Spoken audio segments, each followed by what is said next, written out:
What if the worst thing that's happening in your life right now is actually part of God's plan? Like, what if the thing you've been praying to go away is the exact thing God is using to prepare you? That's hard to believe, right? That's exactly what happened to Joseph. What's up, everyone? Welcome back to the podcast, or welcome to. I'm Caroline, and I decided to create this podcast so teens know what it's like to live for God and live wholeheartedly for God. I get persecuted every day, and I want other people to know that persecution is going to happen. People are going to hate you for calling God, but God has a better outcome for you than the people who are going to hate on you. They're going to hate on you, and their life's not going to get better, even though God's still with them. You're going to get hate, but God's still with you, and He loves you no matter what. And suffering for Him just shows how really much you love Him. I have a couple announcements. First, there's a link in our bio on every single one of our platforms, TikTok, YouTube, Instagram, where you can go and see every single one of the platforms we are on.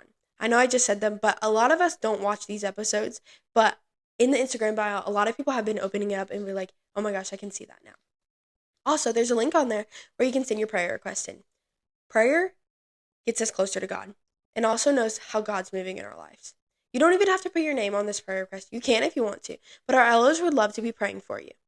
Prayer works so much better than just not praying at all. You know what? God's actually moving, and you're asking God to move in your life. That's how you go closer. Today, we are talking about something real. Trusting in God even when your life doesn't make sense. Because let's be honest, we trust God when everything's good, and we have no problem when trusting God when everything's good. But as soon as life falls apart, when everything doesn't go planned, that's when it gets hard. And especially as teens, it gets hard because we don't know the direction we are going with our life unless God puts it on our heart, like as soon as we get teens. And that's why Joseph's stories hit so differently. Joseph started off as a dream. Literally, God gave him a dream that one day he would rise to a position of authority. Now, he didn't rise to a position of authority as soon as God gave him this vision. But instead, things got worse. He thought everything would get better, but everything got worse. His own brothers got jealous of him. How many of us have siblings that are jealous of us? But instead of supporting him like they should be, they betrayed him. And in the Bible, it said in Genesis 37:23 verses 24, so when Joseph arrived, his brothers ripped off his beautiful robe he was wearing. Then they grabbed him and threw him into the cistern. Imagine that. The people closest to you turning your back on you. That happens so much in today's life. Your friends turn your back because of something you did or said, and they don't want to be friends with you anymore. Or they just don't want to be friends with you anymore because they decided to change their mind and they want to be friends with everybody else. Sometimes the biggest pain doesn't come from strangers, it comes from the people you trusted the most. Joseph went from having a dream to being thrown to a pit. Literally a pit. No controls, no answers, no understanding why this was happening. And then it got worse. His brothers sold him into slavery. And just like that, his life changed forever. The Bible says in Genesis 37:28, so when the Ishmaelites came by, Joseph's brothers pulled him out of the cistern and sold him away for 20 pieces of silver. That's crazy. How would you expect your siblings to sell you to someone into slavery just for 20 pieces of silver? Like, I feel like they should have got way more because it's a sibling. You shouldn't be able to sell your sibling for that, like, not a lot. You should be able to not sell your sibling and be nice to him. It's so weird nowadays. Have you ever felt like your life went in the complete opposite direction of what you expected? Like, the things that were supposed to go away, but everything fell apart at once? You're supposed to go one way, and then you went the opposite way. Like, how many of y'all actually witnessed that? Because I know I have. Just because your life doesn't make sense to you doesn't mean it doesn't make sense to God. God has a plan and purpose on our life, and we may not know it down here, but God knows it up there, and He's had a plan and purpose on our life since birth. Joseph ends up working in Egypt, and for a moment, everything looked like it was getting better. How many of us had, we were in the bottom, but then we started, getting better, and then everything fell apart. That's exactly what happened. But then he falsely gets accused of something he didn't do. How many of us have ever done that? And now he was thrown into prison. The Bible says in Genesis 39:20, it says, so Joseph took and threw himself into prison, where the king's prisoners were held. Think about that. He did the right thing, and yet he still ended up in the worst situation. Sometimes doing the right thing doesn't lead to immediate results. It leads to the right outcome. We may want to do the right thing, but be like, this is not worth it. Always do the right thing, no matter what. This is where most people would give up. How many of y'all would give up right here because, you would be like, God, you're putting too much on me? Imagine thinking, God, I did everything right. So why is this happening to me? But here's what's even powerful. Even in prison, God was still with him. Genesis 39:21. But the Lord was with Joseph in prison and showed him faithful love. God's presence doesn't leave. Just because your situation just gets worse, God's presence is there no matter what. Joseph helped people in the prison by interpreting their dreams, and they promised to help them when they got out. But guess what? They forgot about him. How many of y'all have had, somebody promised you one thing, and then they forgot about them the next? I know that's happened, and you just feel so left out. And the Bible says, Genesis 40:23, Pharaoh, chief cupbearer, forgot all about Joseph, never giving him another thought. This may be one of the worst feelings, especially as a teenagers. Being forgotten. That's such a big thing. You're like, I don't want to be forgotten. I don't want to be forgotten. And then you get forgotten. And you're like, oh, no one cares about me. Feeling like nobody sees you. Life sucks. And nothing's happening. Just because nothing is not happening doesn't mean God is not loving you. Joseph spent years waiting. Years. No answers. No clarity. Just faith.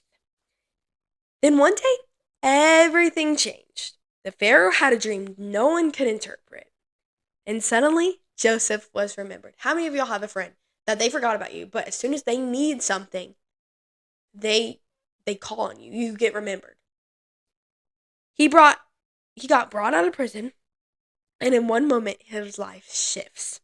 The Bible says in Genesis 41:41, then Pharaoh said to Joseph, I hereby put you in charge of the entire land of Egypt.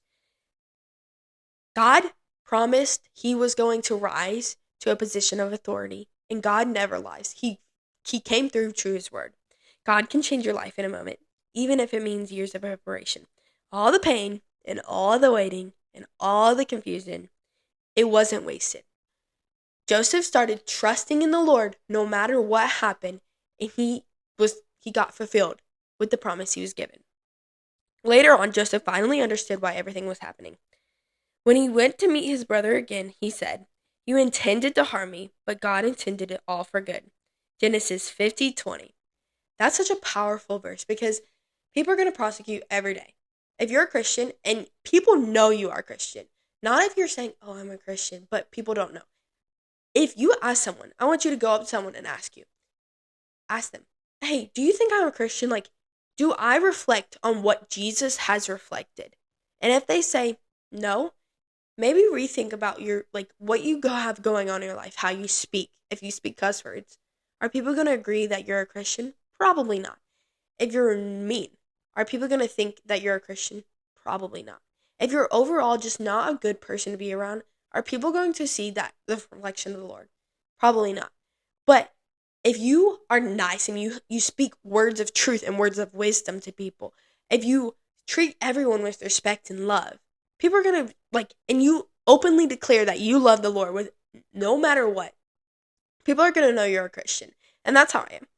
I love the Lord with all my heart and all my might. And this past year, the school year's ended up, and I know many of y'all have ended the school year.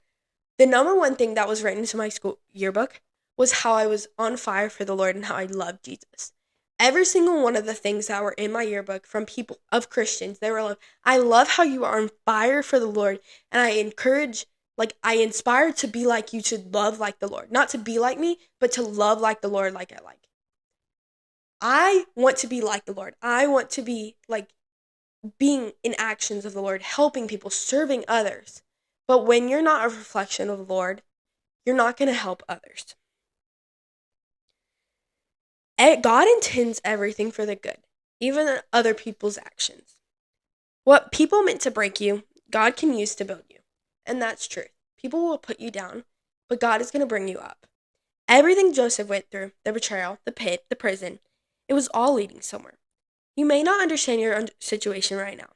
You might be asking, why is this happening to me? Why me, Lord? But one day, it will finally make sense. God's plan doesn't always feel good at the moment. I know that's right. But in the Bible, it's always good. In Romans 8:28, and we know God causes everything to work together for the good of the God. If we work together, encourage others, we're going to build the kingdom up. But when we're separating people like betrayal or jealousy, we're breaking the kingdom apart, and that's what Satan wants us to do. But when we are working together, that's so much better than being on Satan's side. I heard this thing the other day. They're like, I just haven't felt Satan breaking my life apart. And they happen to be someone who just hates God.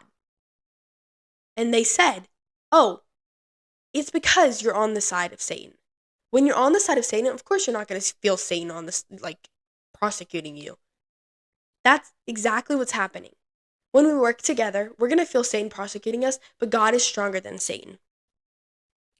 So if your life feels confusing right now, other people feel confusing too. Things aren't going to plan. Don't give up. You're not the only one. God might be changing your situation yet, but He's still preparing you for something better. If this episode hit you, please send it to someone who needs it, and I'll catch you into the